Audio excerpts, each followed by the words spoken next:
Before the first arrow flew, before steel met steel, a decision was already killing men. Picture a narrow strip of land in northern France, not a battlefield chosen for glory, but a funnel. Woods pressing in from both sides, rain turning soil into glue, dawn barely lifting the fog.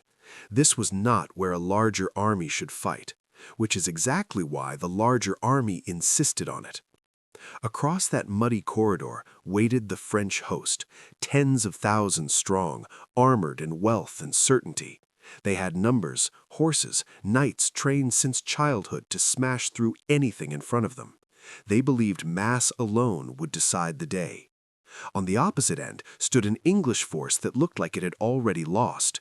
Fewer than 6,000 men, mostly archers, many sick, many hungry, boots rotting, bowstrings damp. Their king burned with fever. This was not an army marching to victory. This was an army trying to survive long enough to go home. And yet, this was the moment Henry V had been waiting for. Here's the question that matters. Why would a commander outnumbered more than 4 to 1 invite an attack? Because the field mattered more than the numbers. For weeks, Henry's campaign had been unraveling. Harfleur had fallen, but disease had ripped through the English ranks. Dysentery killed more men than French steel ever had. Supplies vanished, horses collapsed. The smart move was retreat. And Henry did retreat towards Calais, the nearest English stronghold. That retreat is where the trap began. The French rushed to cut him off, confident they could corner and annihilate a weakened enemy. But in their haste, they chose speed over sense. They blocked Henry's path at a place called Agincourt, a tight valley hemmed by woods. The ground was freshly soaked by rain, the soil heavy, thick, unforgiving. To the French, it looked perfect, a place to compress the English, a place to crush them under weight and armor. To Henry, it looked like a killing machine. Because Henry didn't need room to maneuver. He didn't need cavalry charges. He didn't need numbers. He needed time, and he needed the French to do exactly what they were planning to do: charge. The English line formed early on October 25th. Archers took the front, an apparent insult to every rule of medieval warfare. No heavy infantry shield wall, no knights anchoring the line, just peasants with bows. But those peasants carried 6-foot yew longbows capable of punching through armor at close range. And more importantly, they carried something else: wooden stakes. Each archer drove a sharpened stake into the mud, angled forward. A forest of spears invisible from a distance. Horses wouldn't see them until it was too late. Still, even that wasn't enough. The French could have waited. They could have flanked. They could have used their crossbowmen. They could have let hunger finish the job. They did none of that, because pride doesn't wait. French nobles argued all night about who would charge first, who would take the glory, who would capture the English king alive. Armor was polished, ransoms were calculated. This was supposed to be a victory parade. At dawn, the English advanced first, just a few hundred yards. It was a deliberate insult. Henry stepped his men forward into range, planted the stakes, and stopped. A silent challenge. Now the French had to attack or admit fear of starving archers. That moment sealed the outcome. Because when the first French knights lowered their lances and began to move, they weren't charging an army. They were charging the mud itself. And once they entered it, there was no turning back. The French charge did not begin as a roar. It began as a hesitation. Thousands of armored knights stood packed shoulder to shoulder, horses shifting beneath their weight, breath fogging the damp air. They could see the English now, too close for comfort, close enough for arrows, and still no attack order came. Every noble wanted the honor of leading. No one wanted the blame if it went wrong. That pause mattered, because the ground beneath them was already betraying them. Rain had soaked the freshly plowed fields all night. What looked like solid earth from a distance was actually a sucking mire. Every step pulled at hooves and boots. Armor that usually inspired confidence now felt heavier with every breath. Then Henry gave the signal. The English longbowmen raised their bows. This is where most people imagine a single dramatic volley. That's wrong. What came next was sustained industrial violence. Longbowmen could loose 10 to 12 arrows a minute. Thousands of men firing together didn't create a volley, they created weather. The first arrows fell short, then closer, then directly into the advancing mass. French knights raised shields. Horses screamed as shafts punched through eyes, necks, joints. Men fell, not dead, but down, and in that mud, falling was almost worse than dying. The French charge accelerated, not because it was working, but because stopping was impossible. Knights behind pushed forward, compressing the men in front. Horses slid, armor dragged men under. Each step forward cost more energy than the last. And then the cavalry hit the stakes. Wood splintered, horses impaled themselves or reared in panic, throwing riders into the mud. Those who survived the first impact became obstacles for everyone behind them. The charge collapsed inward, transforming momentum into chaos. Still, the French kept coming. Behind the cavalry marched the men-at-arms, heavily armored nobles on foot, elite fighters trained for brutal hand-to-hand combat. But they were advancing through the same mud, over the same fallen bodies, under the same rain of arrows. Their armor saved them from death. It did not save them from exhaustion. Within minutes, men were gasping for air, trapped inside steel shells weighing over 60 pounds, sinking ankle-deep, then calf-deep, then knee-deep. Every fallen knight became a barrier, every barrier became a pile, and every pile became a suffocating trap. This is the moment where Agincourt stopped being a battle and became a massacre. The English archers ran out of arrows, so they dropped their bows and picked up everything else. Daggers, mallets, axes, even rocks. They swarmed the immobilized French knights, stabbing through visors, hammering helmets, dragging men face first into the mud. Knights trained for honorable duels were being killed by peasants who didn't know their names and didn't care. The French rear ranks had no idea what was happening at the front. They kept pushing. More men entered the choke point. More bodies piled up. The pressure became lethal. Some knights drowned standing upright, their helmets filling with mud and water. Others were crushed so tightly they couldn't lift their arms to surrender. Ransom, the entire point of noble warfare, became irrelevant. There was no space to take prisoners. Henry made a decision that would haunt his legacy. Fearing another French wave, he ordered many prisoners executed. Brutal, calculated, necessary in that moment. The English could not guard them and fight at the same time. By early afternoon, the French attack had broken completely. Not because they lacked courage, not because they lacked numbers, but because they fought the wrong battle in the wrong place against the wrong weapon. Agincourt wasn't won by arrows alone. It was won by mud, discipline, and a king who understood that forcing an enemy to move is often deadlier than striking first. And the French were about to learn how deep that lesson went. By early afternoon, the field of Agincourt looked no longer like a battlefield. It looked like a grave. The narrow valley was carpeted with bodies, armor piled on armor, men tangled together where they had fallen. The mud had been churned into a thick, sucking paste mixed with blood, rainwater, and broken weapons. Every step squelched, every movement required effort.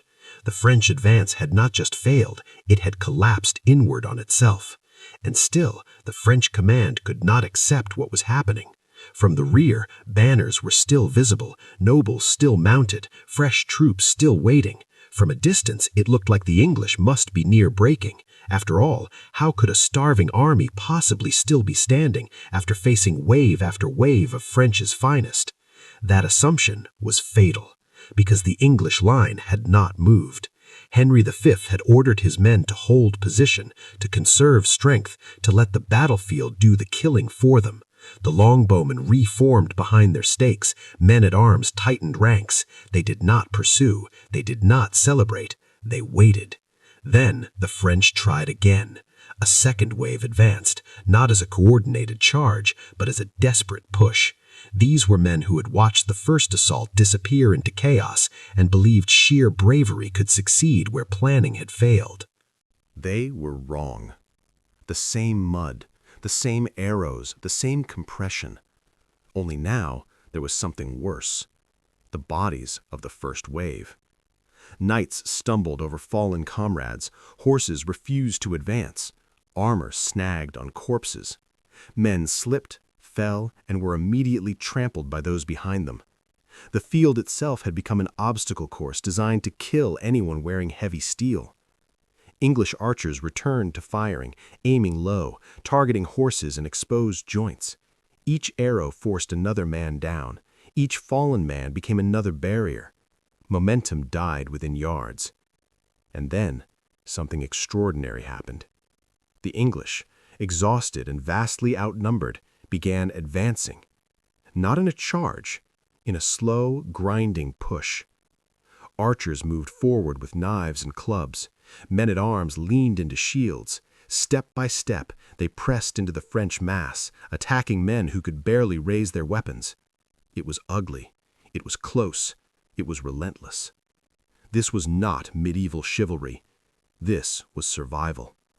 French nobles shouted orders that couldn't be heard. Standards fell into the mud. Units lost cohesion entirely. What had been the pride of France, its armored elite, was now trapped in a human vice, crushed by its own numbers. Some tried to flee. The mud made that impossible.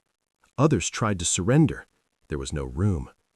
At this point, Agincourt was no longer a contest of arms. It was physics, weight, space, oxygen. The English had turned a numerical disadvantage into a weapon by denying the French all three. By mid-afternoon, the French command finally realized the truth. They were not losing. They had already lost. Thousands lay dead or dying. Entire noble families had been wiped out in hours. Dukes, counts, knights whose names would never be spoken again outside this field. And the English still stood. Henry V walked among his men, blood-spattered, voice hoarse, reinforcing discipline. No looting, no pursuit, hold formation, stay alive. Because one danger still remained. The French had reserves. And if even one fresh charge reached the English line while they were disordered, everything could still collapse. Agincourt was not finished yet. But the balance of the battle had already shifted, from desperation to inevitability. And the final outcome was about to shock all of Europe. Late afternoon. The light was fading, and with it, French confidence. From the rear, commanders finally understood what pride had hidden all day. The battlefield was no longer usable. The narrow ground that was supposed to crush the English had instead devoured France's elite. The reserves, the last untouched strength of the French army, stood idle, staring at a scene that made no sense. Thousands of armored knights lay motionless, not scattered across an open field, but stacked, piled, tangled together like wreckage after a storm.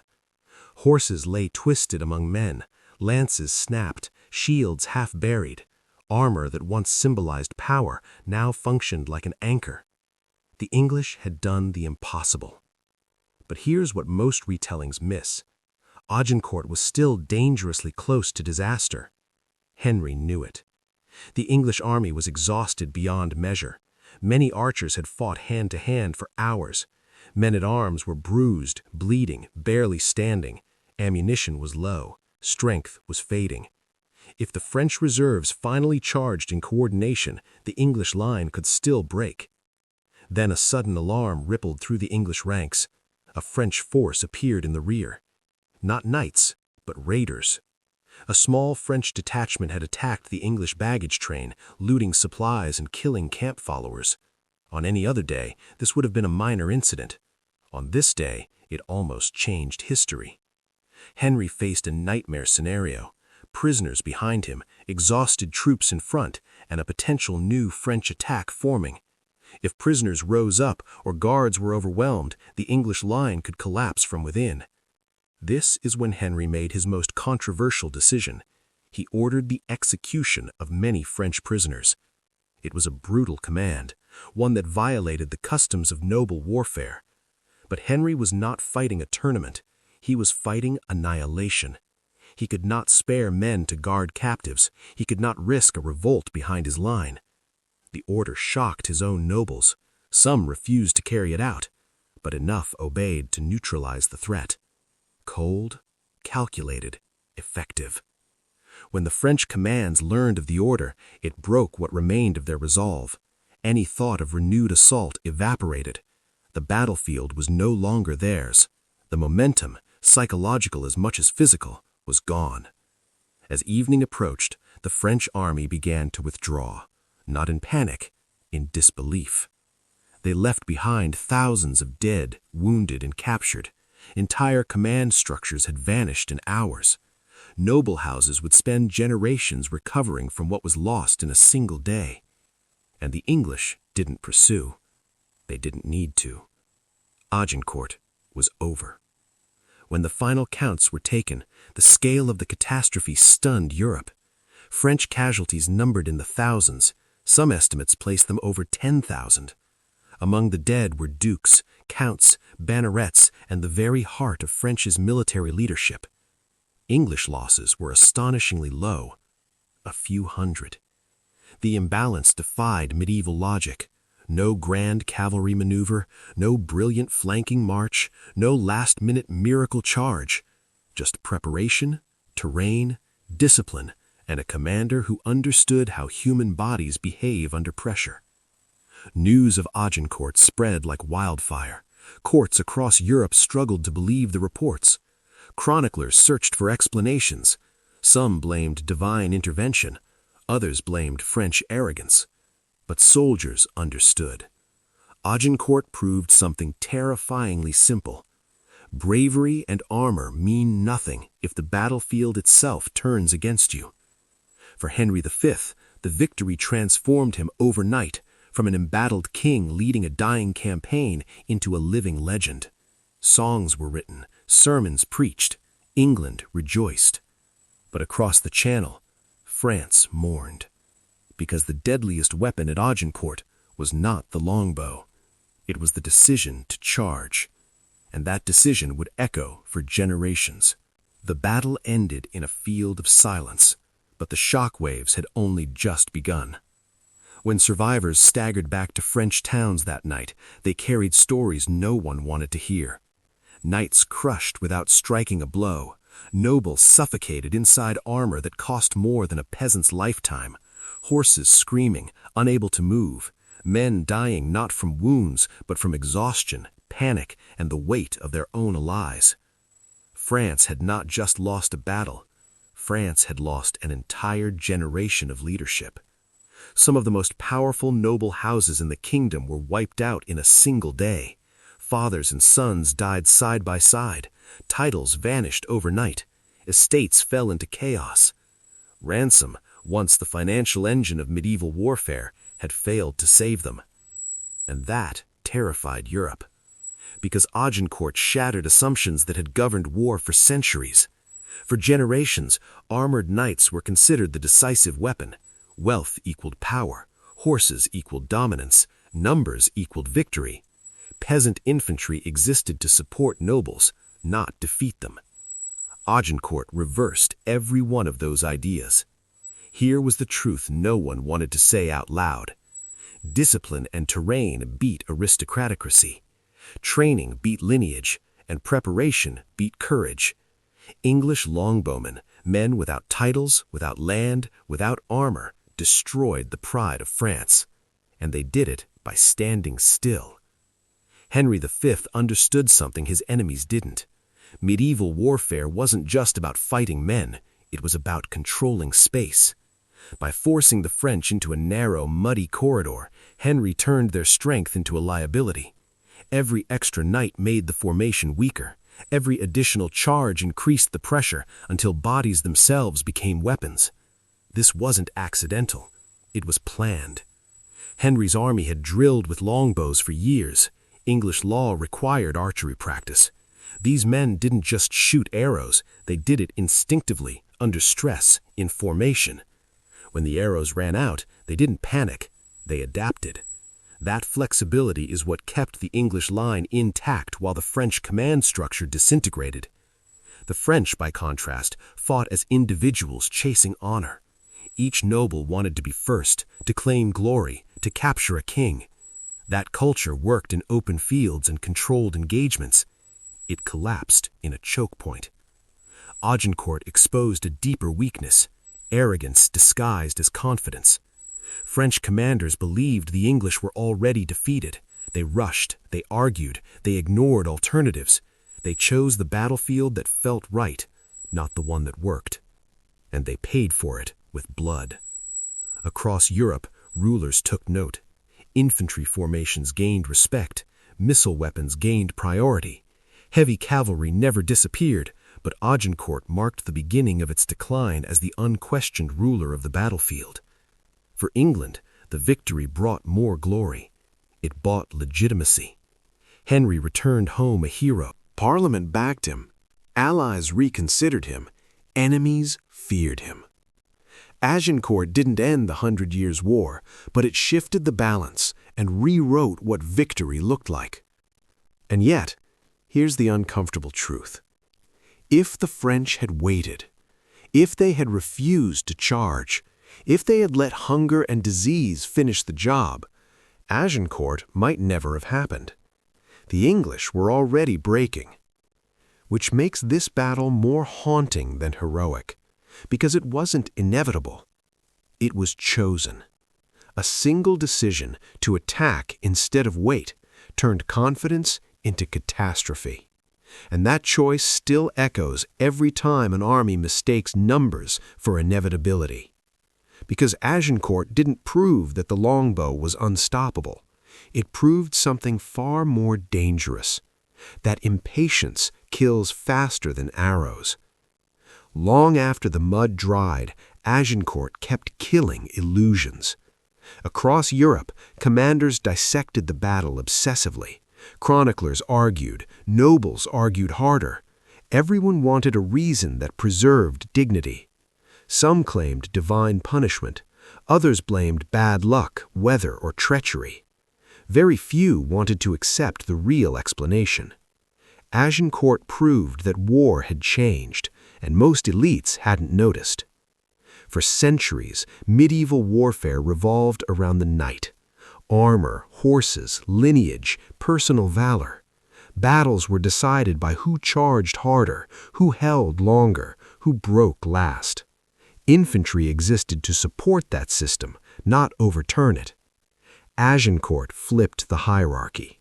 Here, infantry didn't just support victory, they created it. The English longbow wasn't magic. It didn't win because it was more honorable or more powerful than everything else. It won because it was used correctly, inside a system designed to exploit human limits. Armor protects against blades.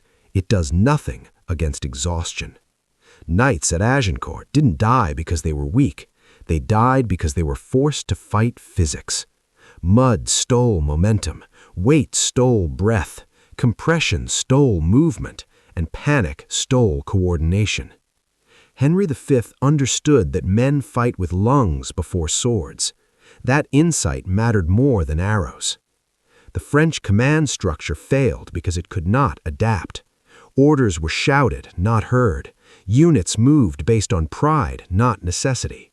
Once the first charge failed, there was no mechanism to pause, reassess, or withdraw. The army became a machine without brakes. And machines without brakes destroy themselves. In the years that followed, this lesson spread quietly. Infantry formations gained prominence. Missile troops became central, not secondary. Discipline started to matter more than individual heroics. Warfare began shifting from noble spectacle to organized systems. Agincourt didn't end knighthood, but it wounded it deeply. Even more important was the psychological impact. France didn't just lose men, it lost confidence. Noble families vanished, vacuums of power formed, internal rivalries intensified. The French crown weakened at a moment when unity mattered most. England, by contrast, emerged with momentum far beyond what its resources should have allowed. Henry leveraged that momentum ruthlessly. Agincourt gave him credibility, political leverage, moral authority. It turned a risky invasion into a divine narrative. He was no longer just a king who gambled, he was a king who won against impossible odds. But legends often hide fragility. Henry's army had been minutes from collapse before the charge. Hunger, sickness, and exhaustion were real. If the French had chosen patience, history would remember Agincourt very differently. That's the final irony. The English didn't overpower France. France defeated itself. By refusing to wait, by refusing to adapt, by confusing certainty with inevitability. Agincourt stands as a warning disguised as a triumph.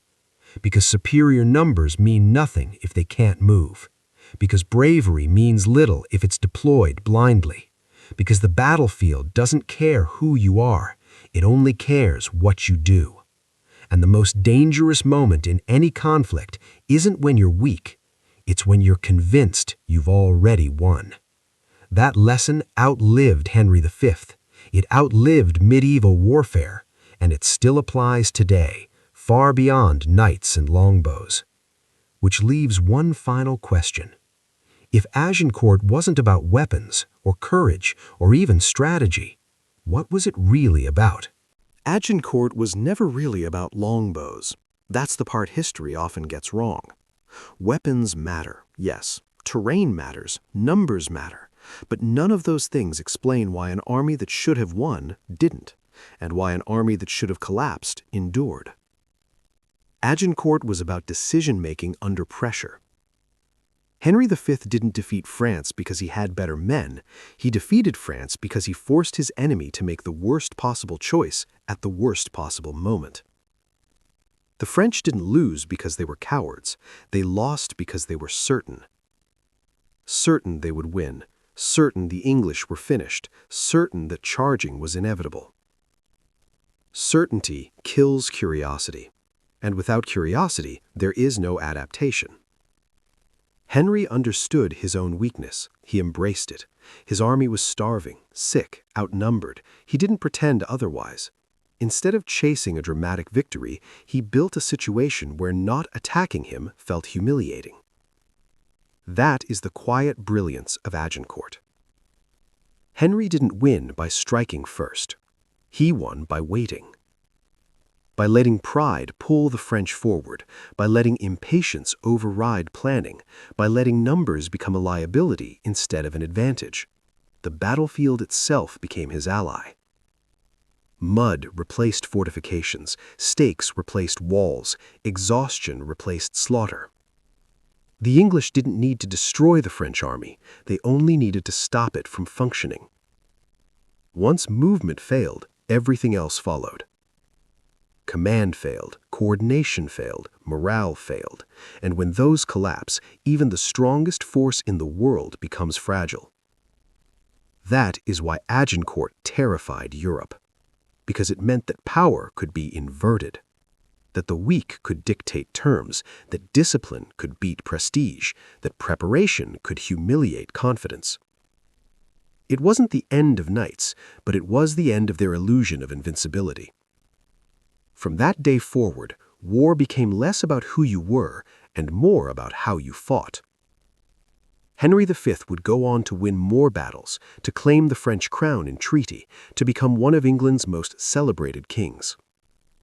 But Agincourt remained his defining moment, not because of glory, but because of restraint. He didn't chase victory, he set a trap and waited for arrogance to walk into it. That is why this battle still matters. Not because it happened in 1415, but because the pattern repeats. Every era has its Agincourt, a moment where a dominant force mistakes superiority for inevitability, where speed replaces patience, where confidence silences caution, and where one bad decision turns strength into disaster. Agincourt reminds us that the most dangerous thing in any conflict isn't weakness, it's certainty. And the most powerful weapon on any battlefield isn't steel or arrows or numbers. It's forcing your enemy to act before they're ready. That is how 6,000 starving men rewrote military history. That is how 25,000 knights walked into their own defeat. And that is why Agincourt will never stop being studied. Because the battle wasn't won by the longbow, it was won by the pause before the charge.